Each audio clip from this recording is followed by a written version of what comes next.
Oke teman-teman, terima kasih telah mengklik video ini dan kali ini narasumber Google akan membahas sebuah sejarah di negeri kita ini yang mana sejarah tersebut tidak ditulis dalam buku sejarah, bahkan tidak pernah juga diajarkan atau lebih tepatnya dijelaskan di sekolah manapun.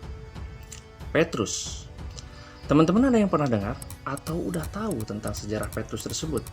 Atau barangkali ada yang belum tahu sama sekali gitu kan? Nah, yuk mari kita bahas sama-sama di narasumber from Google. Tunggu. Ada yang ketinggalan. Jadi mau ngingetin aja, seperti biasa sebelum lanjut ke topik pembahasannya, buat teman-teman yang belum subscribe, teman-teman wajib subscribe channel ini terlebih dahulu, nyalain notifikasinya juga, dan langsung saja, inilah narasumber from Google. Penembakan misterius atau Petrus merupakan kasus yang terjadi antara tahun 1983 sampai pada tahun 1985, atau lebih tepatnya terjadi di era Orde Baru teman-teman, pada masa kepemimpinan Presiden Soeharto. Peristiwa ini termasuk dalam golongan kasus pelanggaran hak asasi manusia karena telah mengadili seseorang tanpa melalui proses hukum. Pelanggaran hak asasi yang dilakukan dalam Petrus adalah menghakimi siapa saja yang dinilai sebagai pelaku kriminal atau kejahatan seperti preman, perampok gitu kan. Nah, pada tahun 1983 tercatat sebanyak 532 orang tewas dan 367 tewas karena luka tembak diduga karena penembakan misterius. Kemudian, pada tahun 1984 ada 107 orang tewas dan pada tahun 1985 sejumlah 74 orang tewas, 28 diantaranya tewas karena ditembak teman-teman. Dan orang-orang yang menjadi korban Petrus biasanya akan dibiarkan tergeletak di tengah jalan, dibiarkan gitu aja teman-teman, atau di bawah jembatan, sehingga publik dapat menyaksikan sendiri kejamnya peristiwa tersebut. Nah, yang lebih mengerikan lagi, selain dibiarkan tergeletak, ada beberapa korban lainnya justru disembunyikan dan hingga kini tidak diketahui nasibnya. Ngeri kan? Berbagai macam spekulasi hadir untuk menjelaskan cara Petrus bekerja selama masa Orde Baru teman-teman. Karena Petrus merupakan metode pembasmi kejahatan yang efektif. Petrus menjadi efektif karena mampu membawa efek jera yang luar biasa pada para pelaku kejahatan. Berbagai tindakan pembunuhan dan tindakan meninggalkan korban di tempat umum merupakan tindakan yang disengaja supaya efek jera itu sampai kepada masyarakat.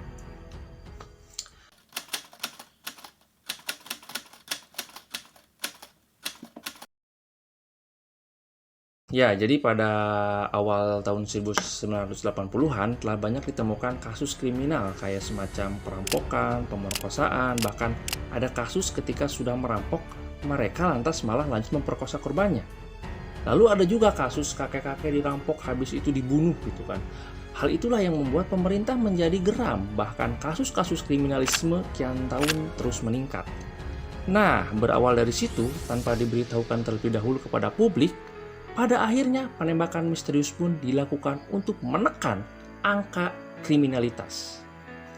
Operasi ini rencananya akan dilakukan bulan Maret tahun 1983 teman-teman oleh Komandan Garnisun Yogyakarta, Letkol M. Hasbi.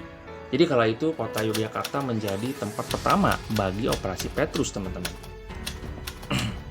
Nah, target dari Petrus ini tuh kayak semacam orang-orang bertato, rambut gondrong, atau berpenampilan seperti preman yang menjadi bahan dari operasi target utama Petrus.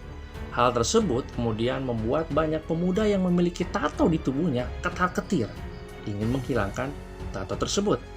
Lalu kemudian ketakutan tersebut semakin meluas ketika kabar mengenai munculnya Petrus di berbagai daerah lain mulai menyebar. Lalu bagaimana membedakan bahwa yang meninggal di jalan itu korban Petrus apa bukan? Karena bisa saja kan ada kejadian pembegalan kemudian si korbannya dibunuh gitu kan. Nah, yang membedakan itu kayak gini.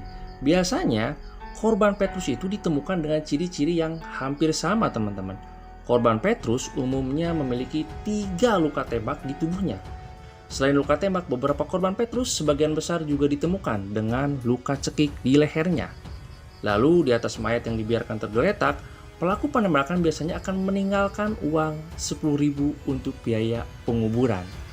Ya, kalau zaman dulu uang 10.000 tuh gede lah pastinya.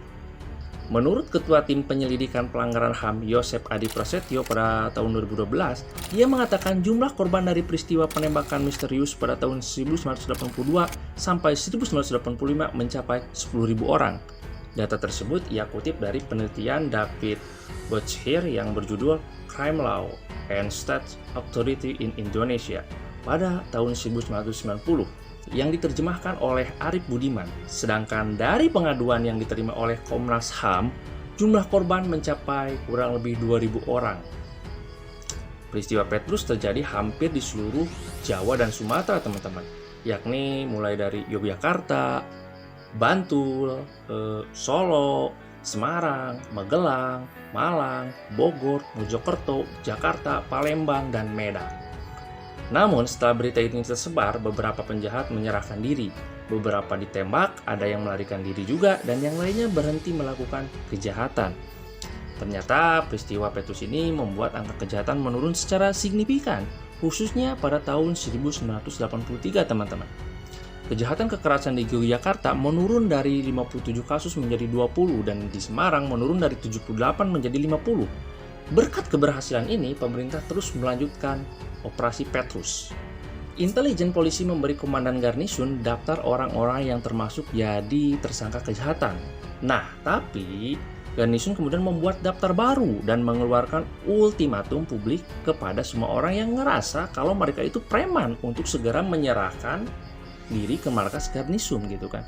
Tak perlu menyebutkan nama. Nah, mereka yang merasa preman harus menandatangani pernyataan setuju menahan diri dari kegiatan kriminal. Jika tidak, mereka akan menghadapi tindakan tegas dari pihak berwajib. Akan tetapi, karena daftar tersebut penuh dengan misteri tanpa nama yang jelas gitu kan, ini membuat warga mulai bertanya-tanya apakah mereka termasuk penjahat atau tidak. Rupanya hal ini merupakan taktik pengawasan dari garnisun agar orang-orang sadar akan tindakan mereka dan berhati-hati dalam bertindak. Dan pastinya taktik itu berhasil dan efektif, teman-teman. Dan jika kita membahas suatu misi gitu kan, pasti ada yang 100% berhasil, ada yang enggak dong gitu kan. Pasti itu mah. Nah, dalam misi Petrus ini ada juga beberapa orang yang tidak bersentuhan dengan hukum menjadi korban salah sasaran gitu kan. Karena seperti yang saya katakan tadi, dalam sebuah misi itu nggak ada yang sempurna dalam proses di lapangannya seperti di kejadian Operasi Petrus ini. Dan yang menjadi salah satu korban salah sasaran itu kayak petani gitu kan, penjaga masjid, dan PNS. Karena mereka memiliki nama yang sama dengan daftar target operasi. Wah, ngeri juga gitu kan. Romo ini sempet mau jadi salah sasaran tangkap zaman Petrus ya, Pak? Iya benar. Itu gimana ceritanya, Pak? Kalau saya bercerita tentang itu, tahun 83, saya malam harinya sekitar jam 12 jam 1, saya berjalan dengan teman saya mau mencari nafkah ikan laut. Ternyata saya ditangkap oleh dua petugas pakaian dinas dan mencari nama yang ditangkap.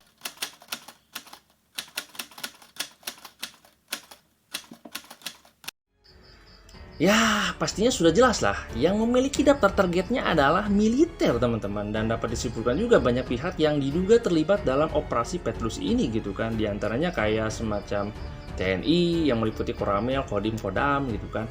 Polisi yang meliputi Polsek, Polres, dan Polda. Garnisun, gabungan TNI, polisi gitu kan.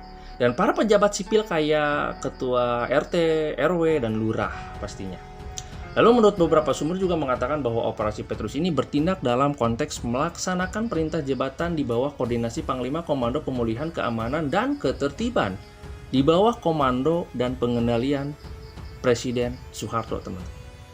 Namun kendati demikian, Petrus ini telah dianggap berhasil menekan angka kriminalitas. Namun, Pak Soeharto pada saat itu tetap tidak mengakui bahwa aksi pembunuhan dan fakta mengenai Petrus yang sudah terjadi itu dilakukan oleh militer pada saat itu, ya kan.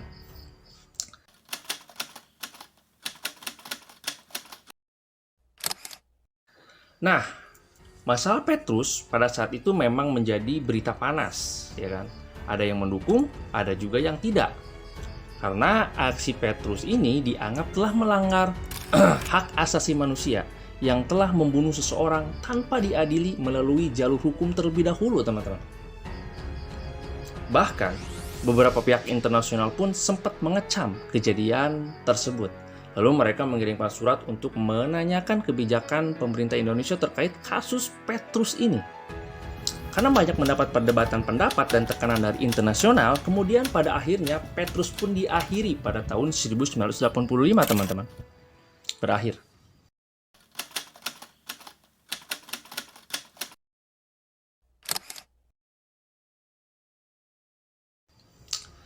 Ya, jadi Petrus ini memang mempunyai dampak dari kedua sisi, teman-teman. Sisi negatifnya ya itu tadi, melanggar hak asasi manusia. Tapi di balik itu semua, aksi-aksi kriminal dan sejenisnya menjadi menurun, teman-teman. Bahkan drastis. Menurunnya tuh sampai drastis gitu kan. Dan andai kata di era sekarang ini seperti masa Orde Baru, mungkin kita tidak benar-benar bebas. Namun di satu sisi keamanan kita akan sangat terjaga, teman-teman. Kehadiran Petrus ini memang sangat kontroversial. Mereka secara nyata menimbulkan rasa tidak nyaman, tapi bisa menciptakan rasa aman yang luar biasa. Ya, bakalan benar-benar sepi penjahat kalau Petrus sekarang masih ada gitu kan. Semua orang akan lebih berhati-hati untuk mengurusi urusan pemerintah. Netizen saat ini tidak akan berani macam-macam, entah itu mengkritik presiden, bikin bercandaan untuk para pejabat, dan lain sebagainya.